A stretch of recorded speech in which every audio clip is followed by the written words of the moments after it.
Student, आप सभी का आर एजू सेंटर में स्वागत है। आज मैं ब्रिटिश कंपनी द्वारा भारत में संवैधानिक विकास संबंधी 25 MCQ लाई हूँ। देखते हैं आज का फर्स्ट क्वेश्चन। आज मैं संवैधानिक विकास में 1773, 1784 और 1793 के एक्ट संबंधित क्वेश्चन आंसर लाई हूँ। देखते हैं आज का फर्स्ट क्वेश्चन। 1772 ईस्वी में ईस्ट इंडिया कंपनी ने ब्रिटिश कंपनी से कितना कर्ज मांगे थे? Option A 1 million pound, option B 2 million pound, option C 4 million pound, option D 5 million pound. Right answer है 1 मिलियन पाउंड। 1782 ईस्वी में ईस्ट इंडिया कंपनी ने ब्रिटिश सरकार से 1 मिलियन पाउंड का कर्ज मांगे थे। इस कारण कंपनी पर भ्रष्टाचार का आरोप लगाया गया। इस कर्ज के बाद ब्रिटिश सरकार ने कंपनी को क्षेत्रीय विकास का अधिकार दिया, किंतु कंपनी के कार्य प्रणाली और गतिविधि को नियमित करने की कोशिश की थी। उन्होंने सत्ता पूरी तरह से अपने हाथ में नहीं लिए थे। इस कारण इसे विनियमन अधिनियम कहा गया है। इस अधिनियम के तहत कंपनी के लाभांश को घटा के 6% कर दिया गया था। Next question. मद्रास और मुंबई गवर्नर इन काउंसिल खासकर विदेशी मामले में बंगाल के नियंत्रण में किस एक्ट के तहत किया गया था? Option A 1813, option B 1793, option C 1773, option D 1784। Right answer है ऑप्शन सी 1773। 1773 के एक्ट के तहत मद्रास और मुंबई गवर्नर इन काउंसिल को खासकर विदेशी मामले में बंगाल के नियंत्रण में कर दिया गया था। अब इन दोनों भारत के किसी भी प्रांत में उनके आदेश के बगैर आक्रमण नहीं कर सकते थे। Next question. रेगुलेटिंग एक्ट के द्वारा कंपनी के प्रोप्राइटरों की मत देने की योग्यता 500 पाउंड से बढ़ाकर कितना कर दिया गया था? Option A 1200 pound, option B 1000 pound, option C 800 pound, option D 700 pound. Right answer है ऑप्शन बी 1000 पाउंड। 1773 के रेगुलेटिंग एक्ट के द्वारा कंपनी के प्रोप्राइटरों की मत देने की योग्यता को 500 पाउंड से बढ़ाकर 1000 पाउंड कर दिया गया था। इस कार्य का उद्देश्य कंपनी के मामलों में ब्रिटिश सरकार के अधिकार को बढ़ाना तथा कंपनी के कार्य करने की अधिक पारदर्शित लाना था। Next question.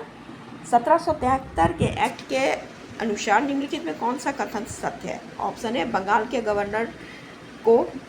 गवर्नर जनरल नियुक्त किया गया, ऑप्शन बी बंगाल गवर्नर की सहायता के लिए परिषद की नियुक्ति की गई, ऑप्शन सी कंपनी के प्रशासनिक कार्य चलाने के लिए कंपनी को 2 संस्थान का गठन करके कार्य का विभाजित किया गया, ऑप्शन डी उपरोक्त सभी। राइट आंसर ऑप्शन डी उपरोक्त सभी। 1773 के तहत बंगाल के गवर्नर को गवर्नर जनरल नियुक्त किया गया, गवर्नर जनरल की सहायता के लिए परिषद की नियुक्ति की गई। इसके अलावा कंपनी प्रशासनिक कार्य चलाने के लिए 2 संस्थान की गठन की गई थी। Option next question. कोलकाता में सर्वोच्च न्यायालय की स्थापना कब हुई थी? Option A 1773, option B 1772, option C 1771, option D 1770। Right answer option A 1773।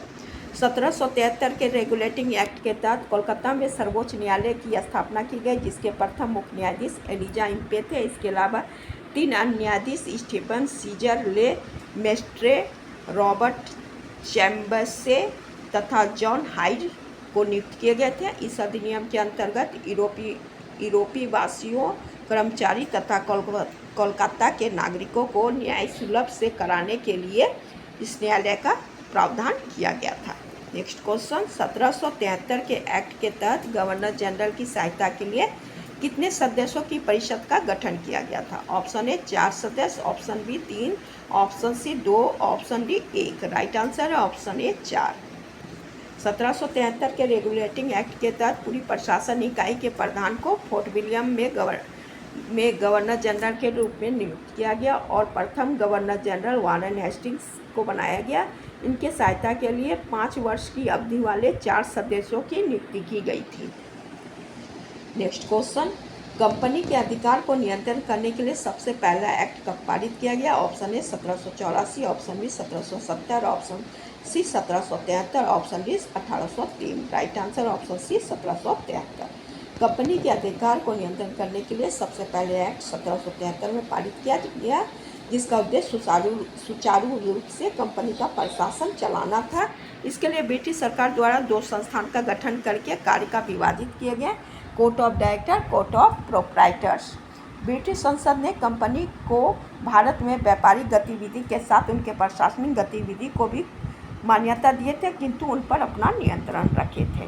Next question, 1773 के एक्ट के विषय में कौन कथन सत्य है? इस एक्ट के तहत भारतीय जनता की परेशानी को दूर करने की प्रयास नहीं की गई। ऑप्शन बी, इस एक्ट के तहत कंपनी के फैले भ्रष्टाचार को दूर नहीं किया जा सका। ऑप्शन सी, इस एक्ट के तहत न्यायालय की शक्ति को सुस्पष्ट नहीं की गई थी। ऑप्शन डी, उपरोक्त सभी। राइट आंसर है ऑप्शन डी, उपरोक्त सभी। इस एक्ट के तहत भारतीय जनता की परेशानी दूर नहीं हुई थी। इस एक्ट के तहत कंपनी में फैली भ्रष्टाचार भी पूरी तरह से दूर नहीं हुई थी। इसके अलावा न्यायालय की शक्तियों को भी सुस्पष्ट नहीं की गई थी। नेक्स्ट क्वेश्चन, ये सब इनका दोष था, 1773 के एक्ट का दोष था। नेक्स्ट क्वेश्चन, 1784 के ईस्वी के कानून को किस नाम से जाना गया है? Option A, Pitt's India act. Option B, regulating act. Option C, charter act. Option D, India council act. Right answer है option A, Pitt's India Act. 1784, यहाँ पे 84 होगा। 84 के एक्ट को पिट्स इंडिया एक्ट कहा जाता है, क्योंकि यह एक्ट विलियम पिट डी यंगर प्रधानमंत्री के नाम पर रखा गया था, जो उस समय ब्रिटेन के प्रधानमंत्री थे। यह सबसे कम उम्र 24 वर्ष की उम्र में बनने वाले प्रथम प्रधानमंत्री थे। इस एक्ट का मुख्य उद्देश्य 1773 के कमियों को दूर करना था। नेक्स्ट क्वेश्चन, किस एक्ट के तहत भारत में कंपनी द्वारा अनुग्रहित प्रदेशों को पहली बार ब्रिटिश भारतीय प्रदेश कहा गया?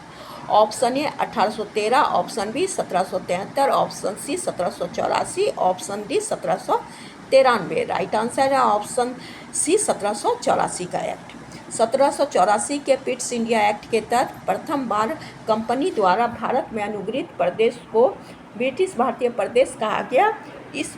इस प्रकार भारत में प्रशासनिक एकीकरण के साथ प्रशासनिक केंद्रीकरण की प्रक्रिया का भी विकसित हुई थी। नेक्स्ट क्वेश्चन, 1784 के एक्ट के तहत कंपनी की राजनीतिक शक्ति किसे सौंपा गया था? ऑप्शन ए, ब्रिटिश संसद। Option B, board of control. Option C, court of directors. Option D, इनमें से कोई नहीं। राइट आंसर है option B, board of control को। 1784 के एक्ट के अनुसार कंपनी की राजनीतिक शक्ति पर नियंत्रण का दायित्व बोर्ड ऑफ कंट्रोल को सौंपा गया, जबकि व्यावसायिक शक्ति कोर्ट ऑफ डायरेक्टर के हाथ में दी गई। इस कारण इस नियंत्रण प्रणाली को द्वैत शासन प्रणाली के नाम से भी जाना जाता है।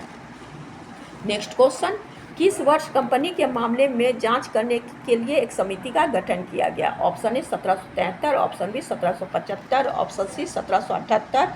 Option D, 1781। राइट आंसर है ऑप्शन डी, 1781। 1781 में कंपनी के मामले की जांच करने के लिए दो समिति की गठन की गई। पहला प्रवर समिति, दूसरा गुप्त समिति। प्रवर समिति बंगाल में सर्वोच्च न्यायालय और परिषद के बीच संबंधों की जांच करती थी, जबकि गुप्त समिति आंग्ल मराठा युद्ध के कारण बनी, क्योंकि इनकी प्रस्तुत रिपोर्ट्स ब्रिटिश संसद में पार्टियों के वक्ताओं ने मराठा के साथ युद्ध का कारण को बनाया। नेक्स्ट क्वेश्चन, 1784 के एक्ट के तहत बंगाल के गवर्नर जनरल के परिषद में सदस्यों की संख्या कितनी कर दी गई थी?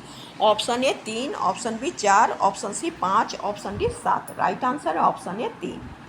1784 के पिट्स इंडिया एक्ट के तहत गवर्नर जनरल के परिषदों की सदस्यों की संख्या 4 से घटाकर 3 कर दी गई थी। इस एक्ट के तहत गवर्नर जनरल की शक्ति की बढ़ोतरी की गई थी। अब गवर्नर जनरल परिषद की स्वीकृति के बिना ही कोई निर्णय ले सकते थे।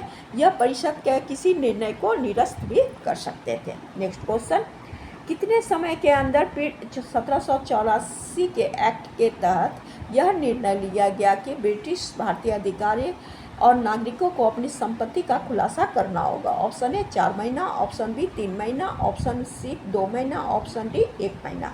राइट आंसर है ऑप्शन सी, 2 महीना। 1784 के पिट्स इंडिया एक्ट के तहत ब्रिटिश सरकार द्वारा यह नियम पारित किया गया कि भारत में काम कर रहे ब्रिटिश अधिकारी और ब्रिटिश नागरिक सभी को 2 महीना के भीतर ही अपनी संपत्ति का पूर्ण ब्यौरा देना होगा। यह प्रावधान ब्रिटिश ईस्ट इंडिया कंपनी में फैले भ्रष्टाचार को रोकने के लिए प्रयास किया गया था। नेक्स्ट क्वेश्चन, 1784 के पिट्स इंडिया एक्ट के तहत कितनी सदस्यों की एक समिति बनाई गई थी? Option A, 7। Option B, 6। Option C, 5। Option D, 4। Right answer option B, 6। 1784 के एक्ट के तहत 6 सरकारी सदस्यों की नियुक्ति की एक समिति बनाई गई थी, जिनकी नियुक्ति कंपनी की नीति की निगरानी और निर्देशन के लिए किया गया था। ऑप्शन नेक्स्ट क्वेश्चन, 1784 के एक्ट के कौन सी कथन सत्य है? ऑप्शन ए, गवर्नर जनरल को 2 शक्ति board of control of court of director के अधीन काम करना होता था। ऑप्शन बी, कंपनी के संचालकों को डायरेक्टर के उन आदेशों को रोकने का अधिकार न रह गया जिन आदेशों पर अधिकार सभा की स्वीकृति दी जा चुकी हो। ऑप्शन सी, इस अधिनियम से ब्रिटिश सरकार को भारतीय मामले में पहले से ज़्यादा अधिकार मिला।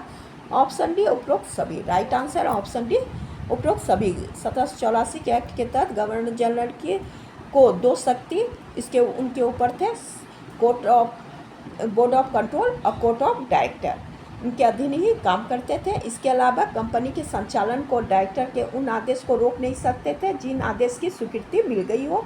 उसके अलावा इस अधिनियम से ब्रिटिश सरकार को भारतीय मामले में पहले से ज़्यादा अधिकार मिला था। नेक्स्ट क्वेश्चन, किस एक्ट के तहत कंपनी का लाभांश को 10% बढ़ा दिया गया था ने का अनुमति दिया गया था? Option A 1793, option B 1784, option C 1833, option D 1813। Right answer option A 1793 का एक्ट के तहत 10% बढ़ा दिया गया था लाभांश।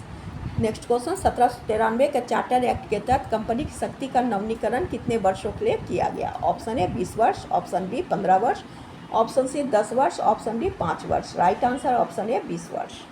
1793 के चार्टर एक्ट के तहत 1773 के रेगुलेटिंग एक्ट के द्वारा कंपनी को दिए गए अवधि समाप्त हो गई थी, जिसके कारण 1793 के एक्ट द्वारा कंपनी को अगले 20 वर्ष के लिए फिर से कंपनी का शक्ति का नवीनीकरण कर दिया गया था। नेक्स्ट क्वेश्चन, 1793 के चार्टर एक्ट के तहत गवर्नर जनरल एवं गवर्नर के परिषद के सदस्यों की योग्यता के लिए कम से कम कितने वर्षों तक भारत में रहने के लिए अनुभव होना आवश्यक कर दिया गया था? ऑप्शन बी 8 वर्ष, ऑप्शन बी 10 वर्ष, ऑप्शन सी 12 वर्ष, ऑप्शन डी 14 वर्ष। राइट आंसर ऑप्शन सी 12 वर्ष। इस अधिनियम के तहत गवर्नर जनरल एवं गवर्नर के परिषद के सदस्यों की योग्यता के लिए एक समय बनाई गई, जिसके तहत सदस्यों को कम से कम 12 वर्षों तक भारत में रहने का अनुभव हो। कंपनी के वरिष्ठ अधिकारी को बिना अनुमति का भारत छोड़ने पर रोक लगा दिया गया। अगर वह ऐसा हुआ तो उनका यह इस्तीफा माना जाता। Next question, British east India company को 1793 के चार्टर एक्ट के तहत प्रति वर्ष ब्रिटिश सरकार को कितना भुगतान करना पड़ता था? Option A 4 lakh, option B 5 lakh, option B 8 lakh, C 8 lakh, option D 10 lakh. Right answer option B 5 lakh.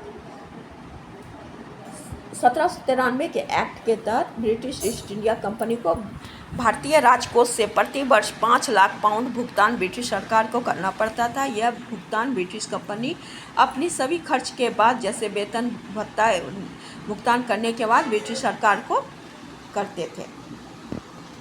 Next question, Bharat में व्यापार करने के लिए ब्रिटिश अधिकारी और नागरिकों को लाइसेंस किस एक्ट के तहत दिया गया? Option A 1858, option B 1833, option C 1813, option D 1793। Right answer है ऑप्शन डी 1793 के एक्ट के तहत लाइसेंस दिया गया था। नेक्स्ट को 1793 के चार्टर एक्ट के तहत ब्रिटिश अधिकारी और नागरिकों को भारत में व्यापार करने के लिए लाइसेंस दिया जाने लगा। इसे विशेष